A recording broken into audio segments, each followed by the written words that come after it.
can see my screen now, right? Yes, you're good to go now. Okay, all right, sweet. So, as I was saying before, sorry, but a resistance or support is basically a specific price, like you can see right here for Disney, 110.45 is a resistance, right? But let's say if we were to do a supply zone, for instance, it's an area of a price and it's a range. So this supply zone is from $113 to 116, right? So that's what the difference is basically. That's what the huge difference is between supply and resistance. And also there's also the fact that in a support or resistance level, there is just a price that retail investors and institutions are looking to trade at versus a supply zone or a demand zone. It's an area where there's a bunch of unfilled selling orders. So that's what the difference is. I'll go into what time frame I use and everything. I made a just a tiny slideshow, nothing fancy. But again, if you guys can have yourself muted, if you don't mind, unless you have a question. But since we're starting to get questions regarding the support and resistance, we'll just get started right now. So I wanted to get into a few basics, right? The first one is, which applies to a lot of things, is the bigger the time frame, the more valuable the levels are. And what I mean by this is, let's say you're on the 15-minute chart, right? And let me delete this. Let's say you're on a 15-minute chart, and let's just say you found a resistance right over here, right? This resistance is more likely to be respected, right? Or if it gets broken through, it's going to be followed by a big movement compared to, let's say, support resistance you found on the 1-minute chart, right?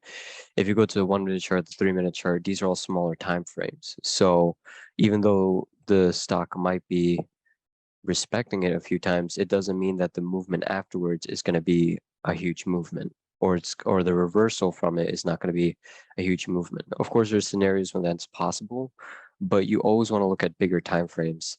And as I said on this slideshow over here, what I would recommend, what I personally use, is the 15-minute, the 4-hour, and the daily. Now, as I said, the bigger the time frame, the more powerful that level is.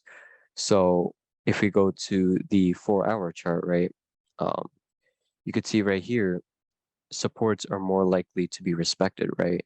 And same for resistances. Now, if we even go to the daily chart, it's much more valuable to have supports and resistance on here, because if we were to, per se, break through that level, right? Sorry, I just had to mute a few people. But if we were to break through a resistance, right? Let's just say roughly I plot a resistance right here. If we were to break through it, there's a higher chance of a bigger movement following afterwards versus if we do it on a smaller time frame. So that's why, as I was saying over here, you always want to choose the bigger time frames to look at. And then a lot of times I see some analysts on Discord or just even members, they have charts where I swear they will have like 100 levels, right? 100 levels to look at, and they'll be like, oh, SPY is reaching this level, watch out. But the thing is, the more levels you have to look at, the more confused you'll be when you're entering and the more hesitation you have in your trades. And the more hesitation you have in your trades, the more likelihood you are of losing on that trade, right? So you always want to be able to have your chart less clouded. And this is one of the reasons why I don't even use that many indicators, is because the more indicators you have, the more confused or the more clouded your judgment will be, because you're waiting for multiple signals, right? Instead of just going according to a few signals. So you want to always keep the amount of support and resistance levels to a minimal on your screen, right? You want to also choose the most important and most touched levels. And what I mean by, let's say if we were to look, let's say if we were to look right over here, right? This is not, we're just going to use this for example. If we were to plot a resistance right over here, we would want to make sure we choose a level where it's been touched multiple times. And when we look at this, where it's been touched multiple times is right here, right? gets touched over here, over here, over here, over here. And why we do that is because we want to have a level that's to touch the most because we know that there's going to be a decent reversal off of it, right?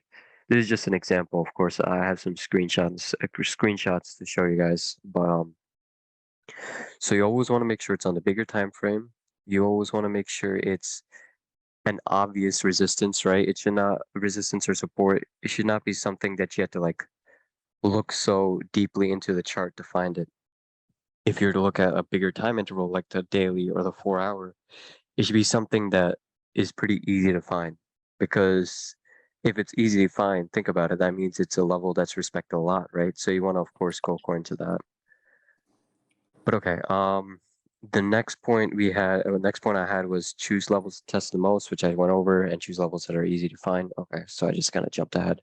But okay, so one of the easiest ways to trade resistance and supports is by trading reversals. Now, a lot of time people think that you want to trade reversals and supports according to it breaking out or just breaking out. But the truth is, it's kind of easier to trade reversals when it comes to resistance and supports. And the reason why is because think of it like this way.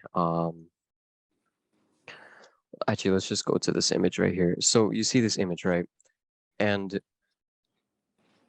in this instance, we have a resistance that we're looking at. And when we're looking at this resistance, obviously for the stock to test it, the stock has to have a rally up to that point. Now, a movement never goes on forever. So if there's a movement into a support resistance, there is a higher chance for that movement to reverse into the opposite direction versus continuing in that direction. So that's why you would trading reversals on supports and resistance are more profitable and much more likely to come out profitable than trading out breakouts, right? Sorry, just had to mute someone. So keep that in mind. And when you look for reversals to trade off of, you need to make sure you pick the right instances. Because of course, sometimes when let's say in this scenario, let's say this is Microsoft, right? Let's say Microsoft tested the resistance, there's a probability where it can actually break out, like break past the resistance, right? But how are you supposed to know if it's going to break out or reverse? Now, nothing is perfect in the market, but there's few indications where you could see if it's going to reverse or break through, right? One of the reversal points that's I found the most important to look at is if there's a big movement into the level, there's a higher chance for the stock to reverse into the opposite direction. And you could see here, a bunch of in these 5 instances, you could see every single time Microsoft had a big rally or strong rally into this resistance, right? We broke down immediately. You could see again right over here, we broke above, but we broke back down. You could see over here again, over here, and over here. And the reason is, think of it like this, right? As I stated beforehand, a movement does not always go on forever, right? And after a huge movement, there's always a decent after there's a movement, there's usually a time where the movement cools off, right? That's exactly what's happening. And whenever a stock is followed by a big movement into the level, there's less stop losses for people to set when they enter, like let's say, okay, maybe I'm making this a little bit confusing. Let's say I was looking at Microsoft at this point right here, right? Right, this circle right here. Now, let's say by seeing this big green candle right over here and seeing this big movement into this resistance, I'm confident that there's going to be a reversal into the downside. Now, let's say a person on the other side of the, just on the other side thinks it's going to break out, right?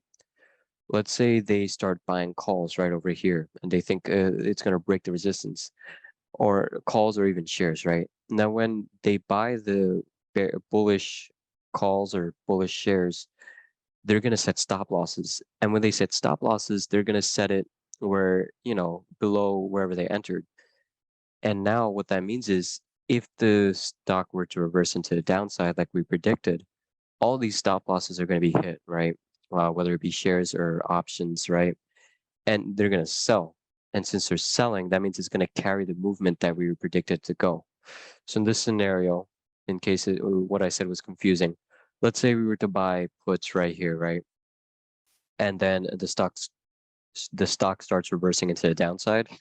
Now, if anybody bought any shares or calls, right, and they set stop losses according to the stock price, all these stop losses are going to get hit, and then shares are going to get sold, and the price is going to dip down even more. And that's why you want to look for trades. That's why you want to trade off of big movements versus small buildups. And I'll get into what I mean by buildups. But this is what you want to look for. You want to look for a strong rally if it's a resistance, right? Or you want to look for uh just a huge bearish slope, right, into support. And then you would decide whether to enter into the opposite direction or not. And the best part is when it comes to reversals, there's better risk to reward ratio, of course, if you choose the right condition, right? So if we were to enter puts right here to trade the reversal into the downside, we could theoretically set our stop loss to right above the resistance, or we could set it to a previous high for when it like maybe temporarily broke above the resistance. So we could set it to this price point right over here or on the top over here if you want to be a little bit more risky, or if you're going to be conservative, you could place it just a little bit above the resistance, right? Vice versa for support. If we get into calls when we think it's going to reverse into the upside, you could set your stop pretty decently. Now, let's say you want to trade. Let's say if you want to do a breakout trade, right? Let's say in this instance we want to get calls. It's harder to set stop losses because there's a higher chance that stop loss is going to get hit because there's already a big movement into this level, right? It's not like big movements keep on continuing. There's always going to be a point where it stops or it cools off. So that's why, in my opinion, I feel like trading reversals when it comes to support and resistance is much more profitable than breakouts. But regardless, we'll go over breakouts as well. Now, as I said in the previous slide, right?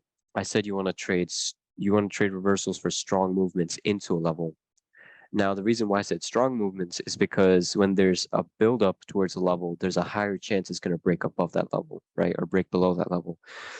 For this instance right over here, so I can explain it, we could see that there's two instances where there's two resistances, right, on Microsoft. And in both situations, they broke above it, right? And we could see prior to that breaking above, right, you could see that there's a buildup of the stock movement. And what this creates is mini supports up to this level, right? So even if the stock were to reverse back after breaking past this level, these supports could push the stock price back up. And that's why if you want to trade breakouts, you want to enter in when you start seeing a build up towards an area or a build down towards like a support, right? I'm just showing resistances because yeah, but it's basically whatever I'm talking about, these resistances, you can apply the same thing, but the opposite towards supports, right? So let's say if this image was flipped, right, and the stock was going down like this. Hold on, let me see if I can right. So let's say this is a support and the stock is going like this, right? And it's trading down towards here, and you start seeing it trade sideways, there's a higher chance the stock is going to break down then reverse into the upside. Now, as I said, the reason is because in the instance of trading the breakdown, right, all these resistances are being created by these lower highs, and that will help push the stock down if you're trying to trade the breakdown from support. And as you can see here, right, these buildups are creating supports here. And then once it breaks above, even if it were to retrace, these supports will push the stock back up. Now, of course, as I said, nothing is 100% certain, but with these kind of methods, right, you can limit yourself to either having a small loss or a good trade because you're giving yourself a set of rules. And when you give yourself a set of rules when it comes to trading, you really limit the amount of losses you have. And that's what people need to understand. And I hope a lot of you guys understand is trading is not as much gambling as you think it is. And no matter who says it, it's not. If you calculate, if you go into something with a mindset, a set of rules, being prepared, then there's a higher chance of you coming out profitable. That's why you see me, I don't trade a lot of lottos, right, as a lot of other analysts do, because I have a plan. I have a set that you guys always see. Once I enter the trade, I know I already set my sell limit orders for like a certain price. I already plot out like profit taking points or areas where it could reverse into the opposite direction I'm getting into. You always want to make sure you know what is possible to happen, because if you don't and you go in with nothing, then you're going to end up losing, right? Or there's a higher chance of losing. Now, of course, you could get lucky and just things will work out, but that's not always going to be a constant thing. And as I said over here, right, breakouts to resistance in these images, right? You want to look where there's higher lows. You guys have probably heard that a million times, right? A bullish pattern is where there's higher lows, and then a bearish pattern is where there's lower highs, right? So that's how you trade breakouts past resistance and supports. Now, the next thing I want to talk about is ranges, and ranges is, if you use it correctly, if you trade it correctly, it is probably one of the easiest and most profitable strategies other than supply and demand zones. It's technically supply and demand zones, but just like a little bit condensed, right? So when it's a range, right? So most of you guys know what range is, but some of you guys actually don't. So let me briefly explain it. A range is basically a combination of a resistance, as you can see here on the white line, and support, right? So when these two things come together and the stock is trading between these, if you guys have questions, feel free to ask. I'll answer it after I'm done and going through these slides. But basically it comes together, and this is where the stock trades between the resistance and support, and this is what creates a range.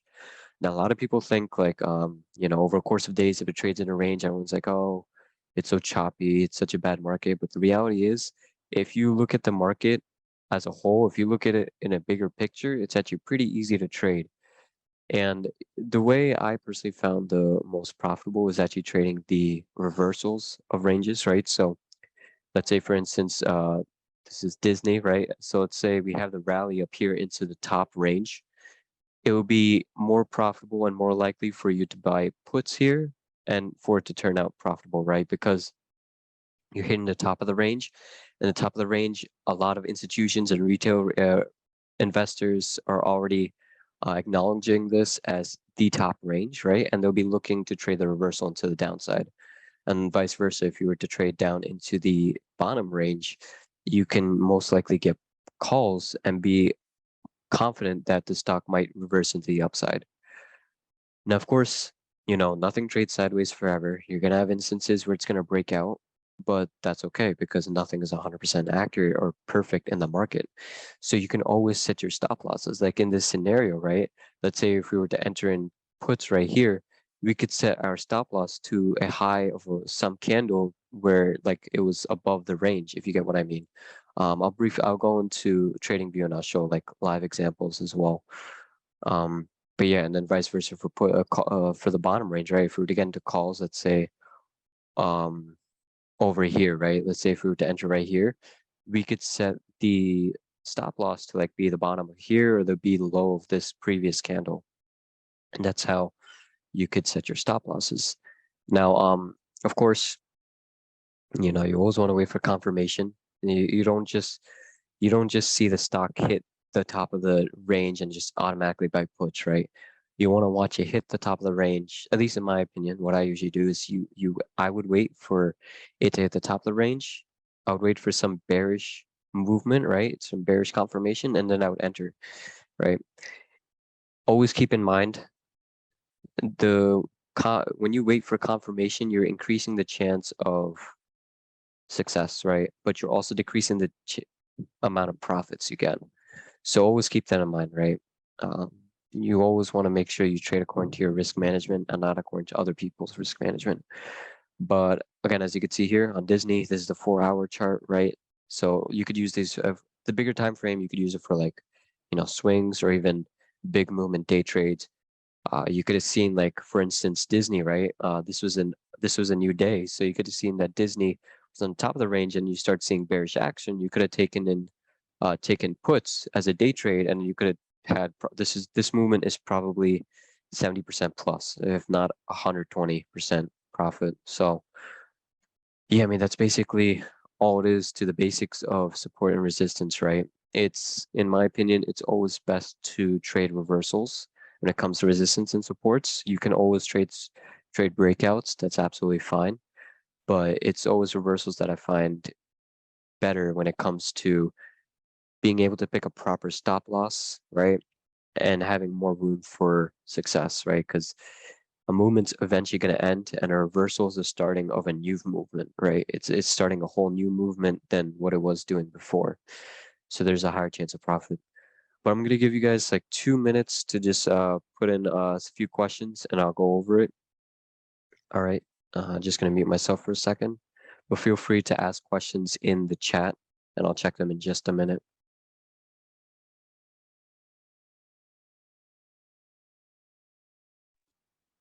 Yeah, so Kevin, thanks for doing this again.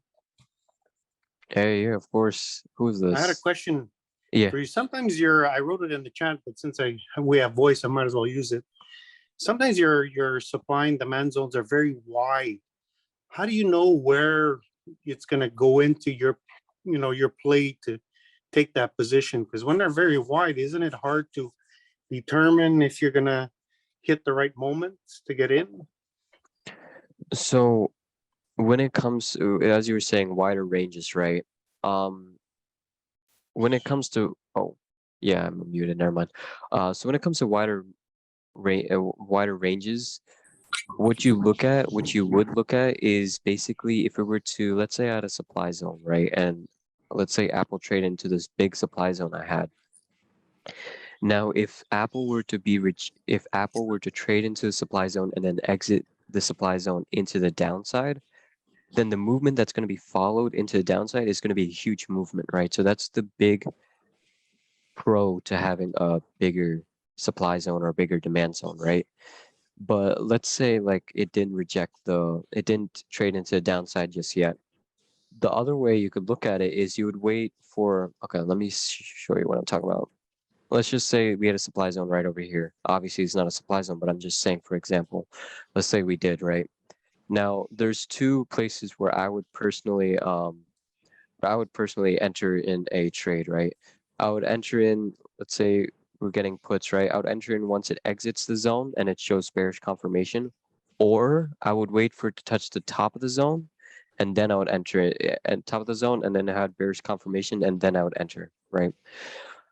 If you don't like trading supply and demand zones because you don't like the huge range that it offers, then what you can do is just literally plot a supply or demand zone and just use the bottom and the top of the zone as resistance or support level based on whatever you're choosing, right? So if you're drawing a supply zone, then the bottom part would be resistance, and so would the top part, right? So if you don't want to do zones, you could use the top and the bottom of the zone as a support or resistance to be able to know when to enter, if that answers your question. Yeah, that's good. And what do you consider a confirmation? That's my trouble is I can identify the zones properly, but I seem to always not get the right move. What's that confirmation that you keep mentioning?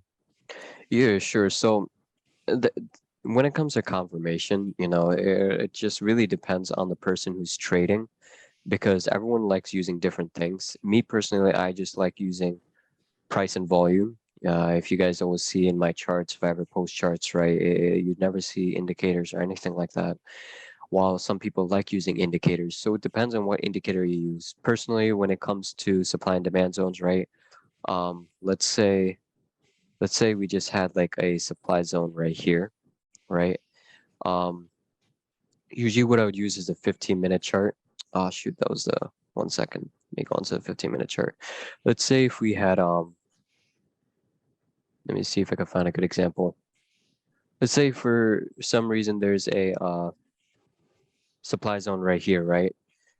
What I would do on a 15-minute chart, my personal way of waiting for confirmation is I would wait for the stock to start to open a candle on the 15-minute time frame inside the zone and then exit outside the zone with a close to full-bodied candle. And when I see this, I already know that there's a higher chance for that movement to be strong and continue that way, right? So let's say this was a supply zone and I see this 15-minute candle open inside the zone and then exit the zone. I would be more willing to enter into puts with higher confidence because this is such a strong momentum that it's just not going to die off right away, right? So that's the confirmation I wait for, and it's vice versa for like a demand zone, right? If you were to enter, have a candle opening inside the demand zone and then exiting out, then I enter into calls. So that's my personal confirmation. I actually briefly talk about this in one of my videos. If I could get to it, 1 second. So this one right here. No, not this one. This video right here. 561% total profits. I believe out of 3 trades, 2 of them were based off of supply and demand zones. And I kind of go through my thought process before entering each one in like less than 15 minutes. So if you want to learn about how I use confirmation for when it comes to supply and demand zones or one of the way I use them, I would check out this video because it gives a better explanation. Cool. Appreciate it. Yeah, now I understand what you're saying. You're looking at also the candle formation, and if it's a full body, or if it's just a wick, or if it's just a hammer, or what have you, you determine if you're going to get in or not. Yeah, exactly. Let's say, for instance, this is like a demand zone right over here, right? If I see this kind of candle exiting out and I see a long wick, there's no way in heck I would enter in calls because I know there's a chance, it might keep on continuing, but this just shows me there's such weak movement and such weak confirmation towards the bullish side that I wouldn't enter. So yeah, hopefully that answers Yeah. your question. Do you look at the volume as well on that candle at the bottom? Yeah, of course. As I went over in one of my previous videos in the volume analysis video, volume plays a big factor. So whenever there's a movement, you always want volume supporting it. If there's low volume, right, there's less of an occurrence that the movement will continue, if you get what I mean. So of course, there's some stocks with like wacky volume and you'll never understand it. But when it comes to a lot of stocks, volume does have to volume does play a big part in it. In that volume analysis video, I go over like high effort and low volume, or high volume and low effort, and it talks about like which is where you can enter and when to know to enter. So definitely take a look at that as well. Okay, I appreciate it. I'm learning lots with you and following your trades and your charts. It's really amazing that somebody like you can share that with the community so that we can all benefit from it. I just want to say thanks and God bless you. Oh, thanks, man. I mean, it's my pleasure. I mean, I wish when I started trading like 9 years ago, YouTube was available and stuff. I mean, it was available, but it wasn't as like abundant. It was so filled with so much material you could learn from, right? So I hope my YouTube videos or other people's YouTube videos can help you guys. For sure. Thanks again. Of course, of course. All right, so I went over what time frame I look at. Also, I'll be when I post this YouTube video, even though there's not that much information on this slideshow, I'll still share that as well so you guys can look at it. What indicators I use? I don't use indicators. I just use price and volume, and those are the really few things that I look at. So of course there's nothing wrong with indicators. You could still always look at it, right? Some indicators that I could say are worth looking at is, I mean, pivot points. Pivot points are pretty important. I'll go over that in another live. SMAs, if you use it correctly, can be helpful as well. But yeah, you just want to make sure you don't have a lot of lagging indicators on your screen. But yeah, I answered that. What time frame are we looking at? Okay, so for the slideshow, for the Disney, this one was 4 hour. This one was 15 minutes. This is 15 minutes, and this is 15 minutes as well. And then right now on my trading view, we're looking at 15 minutes. Okay, let's see. What's my volume indicator? So actually someone told me today how to get the volume thingy. I just had a regular, like on Thinkorswim, Thinkorswim is my main platform, but a lot of people said they couldn't understand my Thinkorswim charts, which I don't get how, but anyway, I switched to TradingView to at least show on Discord what I'm looking at. And on TradingView, on Thinkorswim, I coded a custom script where it shows me buying versus selling volume. I didn't know that TradingView has it, but apparently they do it as well. So all you have to do is go to TradingView, type in buy/sell volume bars, right? And it's right here. It's by this guy, Raki, or however I say it. Sorry if I butchered that, but yeah, that's how you find it. Members showed this to me, so it's not me who found it. What point do you use 3 or 5 minute charts? I use 3. I don't use 5 minute. I don't like 5 minute. I don't like 5 minute or 1 minute, and those are like probably the 2 most used time intervals by retail investors. The reason why I like 3 minute is because it's like the sweet spot between the 1 minute and the 5 minute. The 1 minute, in my opinion, is too noisy, versus the 5 minute is less noise, but it makes you miss out on opportunity. I feel like you can actually plot out like support and resistances on 3 minute, like right over here, right? You could see like going back to what I said about the buildup, right? You could see that we touched the resistance and we had a buildup. We could have entered into calls here and we could have had a decent trade into the upside.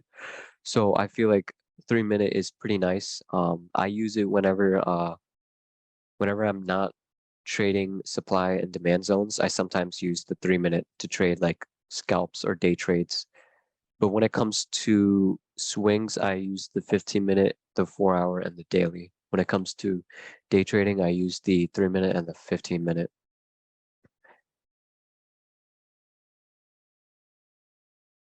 But does anybody else have any questions?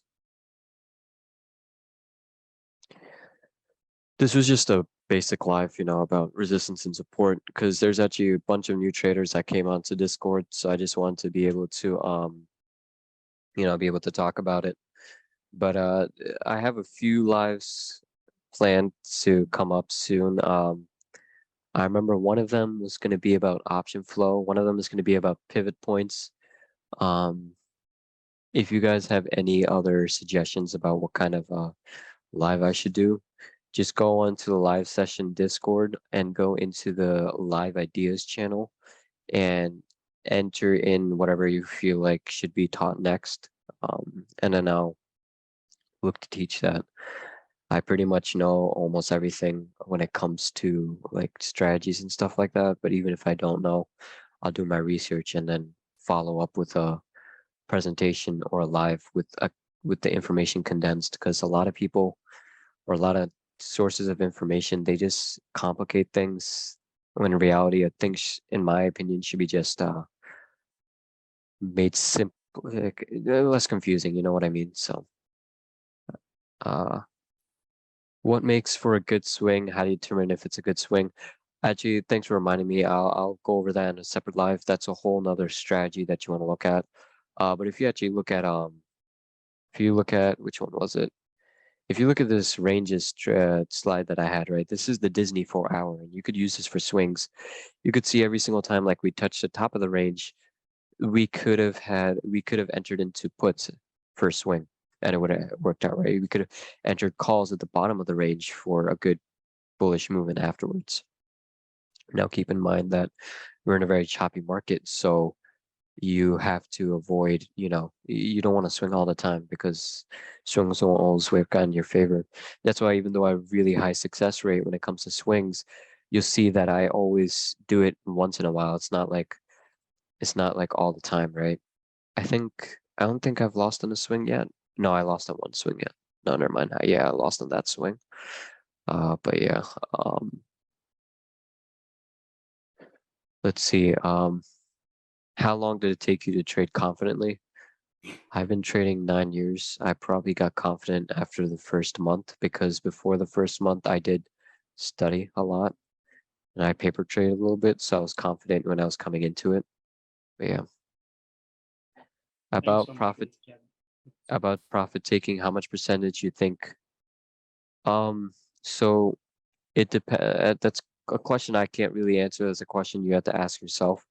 If you set yourself, let's say, a 20% stop loss on the option price, you would want to take profits around like 15 or 20%. It also depends on how many contracts you take, how big or small your account is. I go actually in depth, and I'm sorry I keep on referring to my YouTube channel. I just know that I have a lot of information on there. This video right here, where it talks about proper account growth, goes over what you would want to, how you'd want to trade when you have a small account, a medium account, or big account. So I go over all types of account sizes. So take a look at that. That kind of helps answer your question. Someone said they wanted me to look at NVIDIA.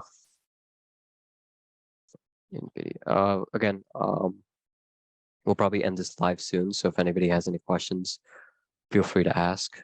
While I look at this NVIDIA chart, because someone wanted NVIDIA charted.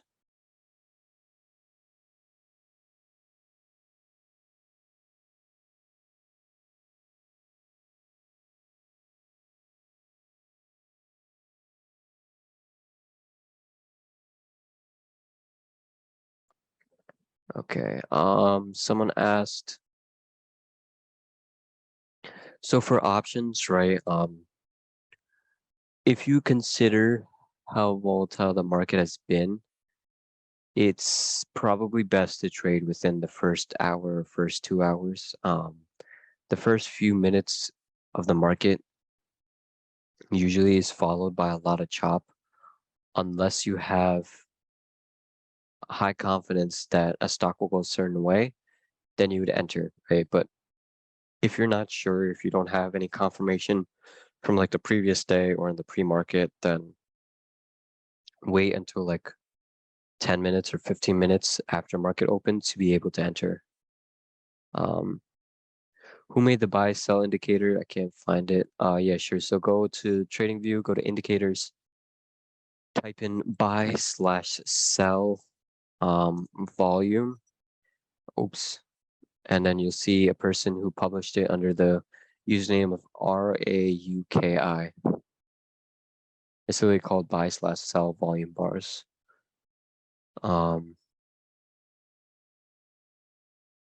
Buy sell script. There's no buy sell script here. Which buy sell script are you talking about? The separating volume bars into buying and sell volume have a role in the confirmation, or are you looking at total volume to verify the move? That's a very good question. Over the years, I've used both, right? And honestly, like, you can trade without having a difference between buying and selling volume. Like, if I were to switch to a regular volume bar, actually, I'm afraid to do that because I have no idea how to get the regular volume bar. How do I get the regular? Oh, okay. All right. So let's say, hopefully I'm doing this right because I'm so okay. So like you can use regular volume bars to trade perfectly fine. It's not like the buying versus selling volume bars will specifically give you such a step over a bunch of other traders. It's just like if you just find it a little bit more comforting or easier to predict or like enter a trade by seeing the buying versus selling volume, then you'd use it. If you're doing perfectly fine with the normal volume bars, because you could tell from the normal volume bars itself, then you really don't need to have that indicator, in my opinion. The indicator you just showed, are you talking about the are you talking about the buying versus selling volume indicator? Are you talking about this thing on the bottom? Yeah, I mean it is accurate in terms of actually saying how much the buying and versus oh my gosh, it's accurate in comparing the buying and the selling volume. It's not inaccurate, that's for sure. It actually takes real market info. Hopefully that answers your question. And the way to read this, I always found it confusing, but the way to read this is it's basically the volume on top of another volume. So the buying volume, right, is just showing how much buying volume there is. And then the selling volume is just on top of that. It's not like overlapping each other, if you get what I'm saying. So like you could see in this big bullish bar we had, of course, there's going to be a lot of buying or a buying volume, right? So you'll see a big green volume bar, and you see a little bit red over here. It's not because the green is overlapping the red. It's just saying that there's this much buying volume and there's this little of selling volume, if you guys get what I mean. So that's how you use the buying it versus selling volume indicator. As I said, it's not mandatory, but it's something you can use. But does anybody have any last final questions? If you guys don't mind, if you can tell me like what type of content you want next. Do you want a content? Do you want a video? Do you want a live session on pivot points? Do you want a live session on what else is there? Option flow. Do you want to? My mind's blanking. This video is gonna be posted on what's it called, on YouTube. So yeah, I guess what I'll do is the first thing I'll go over is pivot points. The next time I go have a live session, it'll be over pivot points. And then after that, I'll do swing trading. And then after that, I'll do option flow, I think. So yeah. So B Water says, "Hi Kevin. I have a question about a video I saw from your YouTube about the wheel strategy. Is it via why? Oh, wait, by the way, if you guys don't know wheel strategy and you have a big account, I definitely recommend to watch my video on it because I've never lost with it. So, but is it wise to use this strategy on a bear market, or is this type of environment that sooner or later the market might crash?" Oh, okay. So you're basically asking, in a market like this, is it safe to do wheel strategies? To implement the wheel strategy? Absolutely. You just don't want to get farther out expirations. You'd rather have, in my personal opinion, I usually go for like weekly expirations or 2 weeks out. This way, even if I do get assigned, right, I could just start selling calls and eventually get rid of the shares that I got assigned. So when it becomes a more of a bull market, then you can start confidently buying farther out expirations with less risk on the position. That answers your question. What's the name of my YouTube channel? It's called Pinnacle Traders. Right here, Pinnacle Traders. Let me put the link in the chat, just in case you guys want the direct link. But let's see. Okay, so I just sent that. You could just search up Pinnacle Traders, or you could go to the live session Discord. Since most of you guys are in there, that's probably how you joined the meeting in the first place. You go to live session, and then you go to live recordings, and then you'll see links to all of the videos that I've posted. So yeah. The next question is, when you enter a trade, do you use a 3-minute and then switch to a 15-minute time frame? No, it's more the opposite. If anything, I would switch from a bigger time frame to a smaller time frame. Let's say I was entering a trade, I'll be looking at the 15-minute, right? And if there's not that much big movement, then I'll switch to the 3-minute to decide when to enter. So like if I was over here, right? Again, here's a perfect example of a buildup, right? There's definitely a resistance over here somewhere. Yep. So you could see right here, there's a resistance right here, right? You could see we had multiple touches, we had a buildup, we had higher lows, and then we eventually broke out. So that's when to know when to enter in a breakout trade. But yeah, I'm probably gonna get interrupted in just a minute. What blue chip stocks? Simple things like Apple, IWM is pretty neat. Microsoft, Disney, Bank of America is pretty nice. Yeah, those kind of stocks. I'll come up to put a video soon on how to make a scanner for these kind of stocks. When you draw your resistance, do you draw it from the wick and not the body? It doesn't matter. As long as you see multiple touches, it doesn't matter in my opinion. It doesn't have to be 100% accurate. It could be 90% accurate. As long as you have the idea of where you should be looking for a reversal or breakout, then you're fine. It doesn't need to be like, oh, I got to get it right on the top of the wick or right on the body. It doesn't really matter. Just wherever the most touches are. And you could see that right here, it touches over here on the top of this wick, on this body, on this wick, and it's on this body. So it doesn't matter which one it is, in my opinion. What do you mean by option flow? Option flow is basically the reason I'm talking fast is because I gotta get off. But the option flow basically is, it shows the time and sales of most option sales, right? And then you can use it to cut out a lot of noise and find huge orders, right? Like huge option orders that you'd want to look at, because regardless of whatever day it is, always know that at least some group of people know something about the market. Some people know what's going to move, how the market's going to move, what's going to happen for a certain stock. They might know the news before you. Someone will always know, and someone will always act upon it, right? So that's why you want to always make sure that you and not always make sure. I mean, that's why option flow can be useful. But if you don't have the proper knowledge about it, it's just going to be a waste of money that'll make you get into bad trades. Of course, it's my pleasure. When you share an alert, do you get in already or show in? So when I send out an alert, like let's say for instance, let's go to my alert server. Let's say like right here, right? I say entering BABA. The price 255 is the limit order I just sent out right when I sent this message. And then if I get filled for a higher or lower price, then I would say I got filled at. But if I don't send out an alert saying I got filled at a certain price, that means I got filled for that price itself. And then right afterwards, when I do the alert saying setting trims, these are actual limit sell orders that I set right after I enter so that there's a higher chance of them getting filled. Do you use weekly pivot? Do you use daily pivot points or weekly? I just use whatever. I use 15-minute and 4-hour. Def would like a training on that. Yeah, absolutely.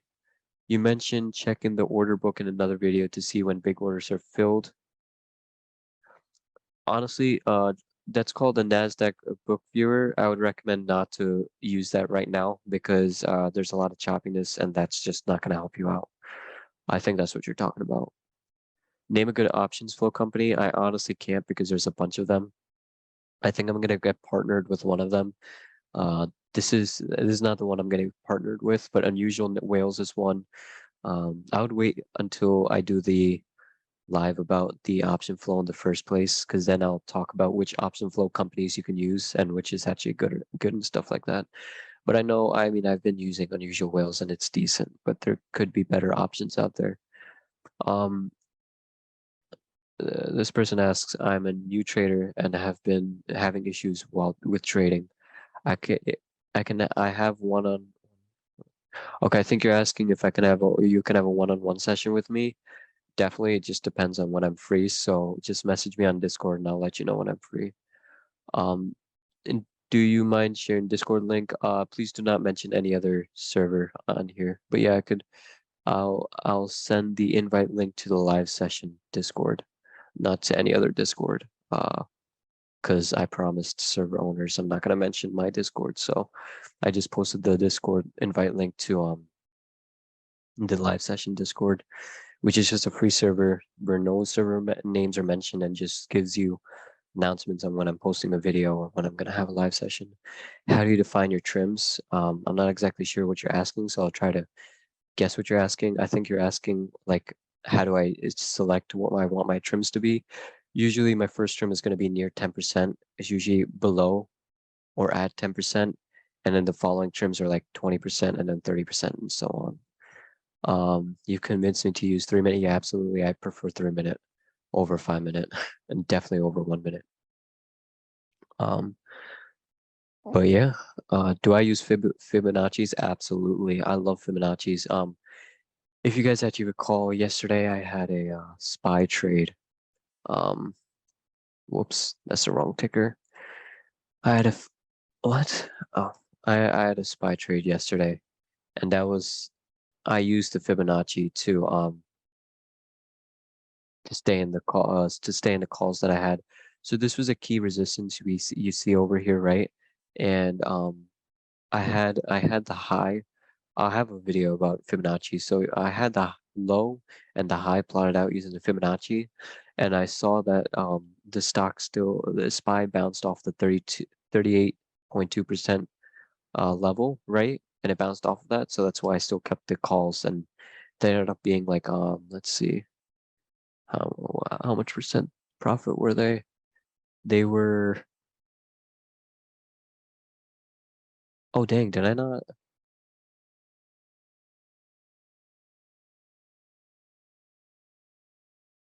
Did I not put it down? Oh, no, that was, oh, wait, what? Hold on, sorry. Let me figure this out. No, that's today. TLX today. That's here. Oh, okay, yeah.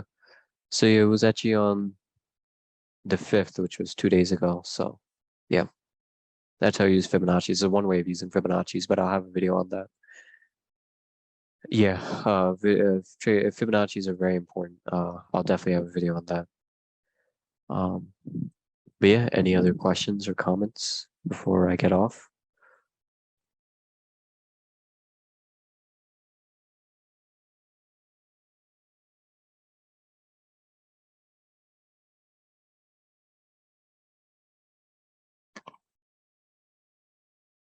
Sweet. No, it was a pleasure spending time with you guys.